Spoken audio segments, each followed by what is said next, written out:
everybody and welcome to my channel. This is Leslie. Thank you so much for joining me today. As you can see, I've got some vintage photos, photos of vintage photos that I am going to be scrapping today. I'm just going to be scrapping one of them, and they are some photos of my grandfather when he was a little boy with his 11 brothers and sisters and his mother and father. So lots of history in those photos, and I am going to be using the pink Paislee Again and Again collection.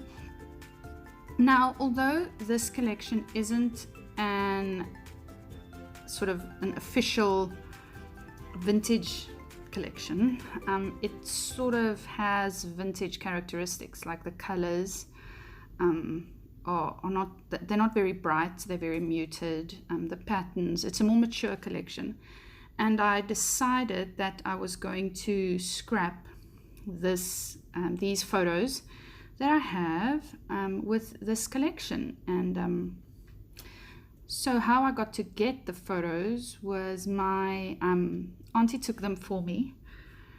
Each year there is a family reunion in the Cape in South Africa, and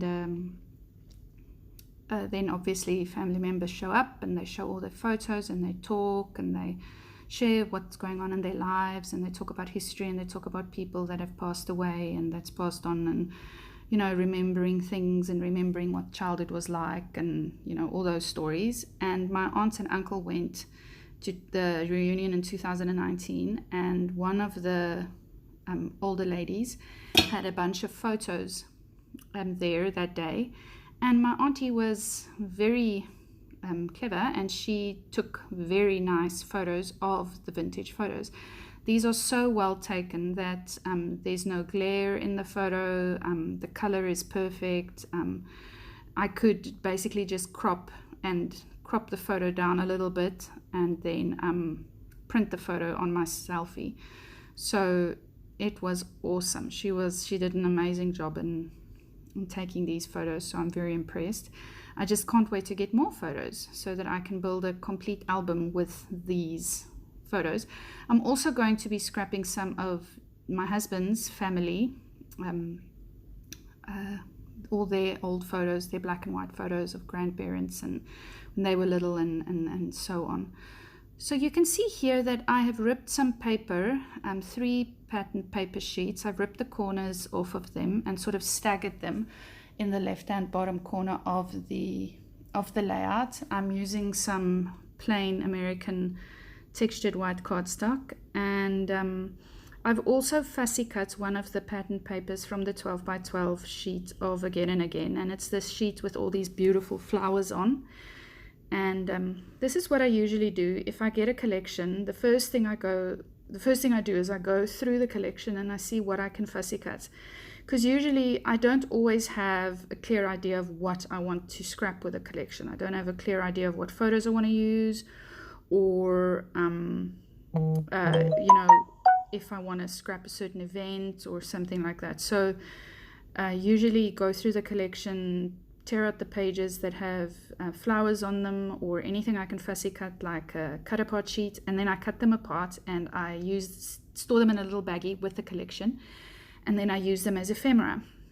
What I also sometimes do is when I buy a collection like this with a sheet with lots of florals on it, when I buy it, I usually in the shop online go through the collection page by page, and I see if there are any pages with flowers like this that I can fussy cut. And if there are pages like this, then I order 2 or 3 more pages with the paper pad. So I get one in the 12 by 12 paper pad, or maybe 2, depends what manufacturer you am buying from, and then I have 2 or 3 extra pages of that. So I usually have loads of florals to work with because I love flowers. That's my main thing that I embellish with.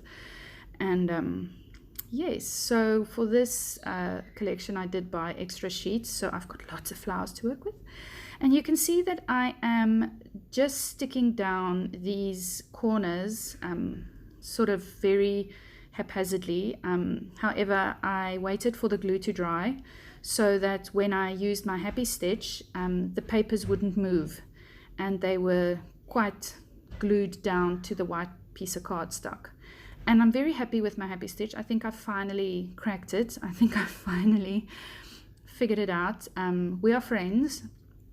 We weren't friends, but things are going better right now. The relationship between us has definitely progressed. We didn't like each other very much. She kept on throwing a tantrum and eating the paper and knotting the thread and things, and then I kept on getting frustrated, and lack of communication was an issue. She didn't tell me what was wrong, and I couldn't figure it out, typical. So I finally figured out what was wrong, and I basically just was patient.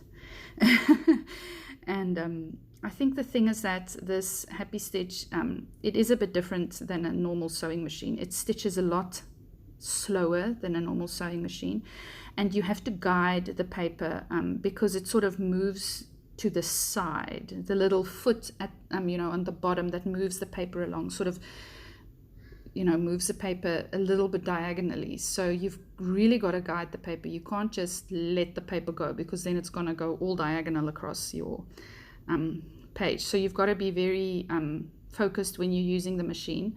And the other thing is, I use the Happy Stitch thread. It's a very thick thread, and it's like a cotton. It's like embroidery thread, very much the same as embroidery thread. So I'm using that now, and I think it's working. It's looking very nice. It's very textured on my layouts, and it's bringing with it a very nice sort of feel to the layouts, sort of a vintage feel. It reminds me of patchwork or quilting, patchwork work or quilting, and that gives me sort of a old-time feel. Now, what I'm going to do is there goes Lucy, sorry. What I'm going to do is I'm going to tuck these these flowers in behind the ripped pieces of paper, and you can see that I'm just using a little bit of glue behind the center of each flower just to glue the flower down. And I also waited for these flowers to dry, for the glue behind the flowers to dry, because I wanted to do some more stitching. And I'm going to do some diagonal stitching along the edges of the ripped paper. And the needle that I'm working with at the moment is very thick, and I was quite surprised. I mean, this is basically 5 pieces of paper, so the 3 ripped pieces, the white cardstock, and then the flowers that I'm going through. It's 5 pieces of paper, and it's going through very, very quickly. Not any issues, so I'm quite happy with that. I know I would have broken a needle if I used my other sewing machine, so I'm really glad that I got this one going again. I'm not stitching these diagonal lines perfectly diagonally. They are a bit wonky, but the lines that I stitched on the edges of the page is also wonky. So it's just, this is homemade, this is handmade. It's not going to be absolutely perfect. And I think whoever looks at this album one day, they're not going to notice how wonky the stitching is. So I'm not worried about that. I am going to leave some of the threads on the layout so that I can glue them together and sort of nest them together, the threads. And so there I am adding my photo, and the little boy in the photo that is standing in the front row on the right hand side of the photo. He's sort of got his head turned. That is my grandfather. They were part of 11 kids. Imagine having 11 children. Whew. I have 4, and I can't imagine being pregnant 11 times. Oh, my soul, no. No, thank you. No, I'm not a happy pregnant lady. I'm not one that glows. I'm not one that's very happy and all full of life, and nah. So no, thank you. I'm very glad that they had 11 kids, and it's amazing. So yes, so I'm taking out my little ephemera pack here. I haven't gone through them yet, so I am going through them as I make this. And I like that little sort of frame. It says captured, and it's this very dark wood grain.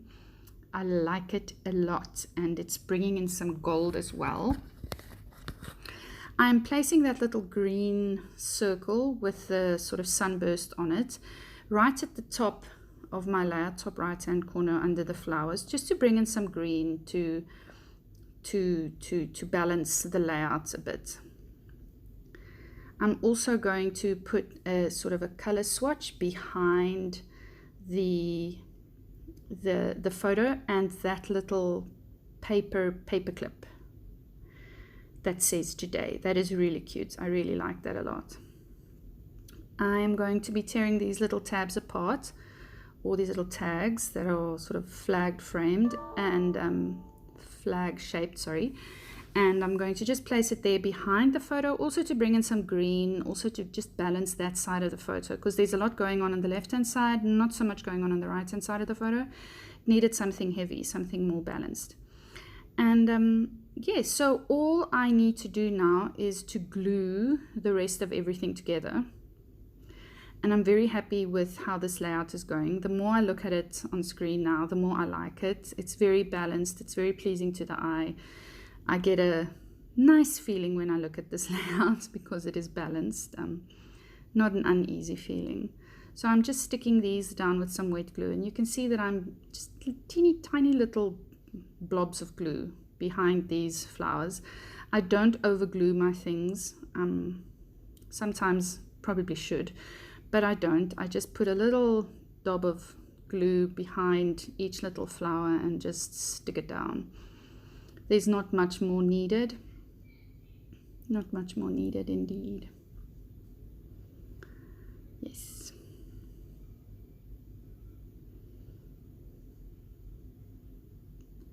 As you can see there, I'm also just adding a little bit of glue, just little bits of glue. And as I lift up the layers, it's easier to glue things like this down because I keep it in the same arrangement. I don't take everything off and then glue everything separately. You know, I sort of keep everything together and try to just lift corners up off the page so that I can glue behind them, and that really works. Otherwise I would never remember how I got the things there, and you know, sometimes when I've got lots of layering to do and I don't always get it back in the same arrangement that I've had it before. So I do things this way. And sometimes the corners, I just need to glue the corners back down with some extra glue. Just waiting for that little corner there to dry, because the little frame behind the photo or underneath the photos is dimensional. It's not chipboard, but it is thick cardstock, so it does create a little bit of dimension behind the photo. So this little corner keeps on popping up. So I'm just pressing it down so that the corner just dries, the glue dries quickly underneath it.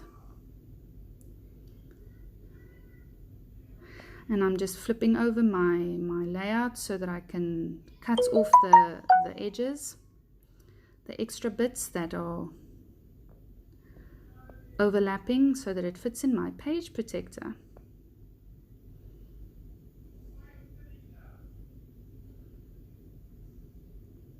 I really, really like this layout. It turned out really pretty. I love the colors of this collection. I'm not so keen on the fox and the owl that is present in this collection, but the rest of the stuff is really beautiful. And as you can see there, I'm just adding a little bit of glue to secure those threads in a little nest. And once the glue has dried, you don't even see anything. It's completely clear. It just looks like the threads are very magically arranged. And that is it for this layout. There's nothing much happening. Oh yes, I'm adding these little hearts. Now this I get from a stationery shop here in Dubai. So you can just add any hearts that you have. Pink or green would also do. The maroon would also do. But I've got gold, and I wanted to bring in some more gold, as there was some gold in that word captured. And yes. And that is it. If you like what you see, please give this video a like, and yes, I will see you again soon. If you're not subscribed, please consider subscribing to my channel so that you're a part of the community, and hit the bell notification so that you're notified every time I upload a video. See you again soon. Bye.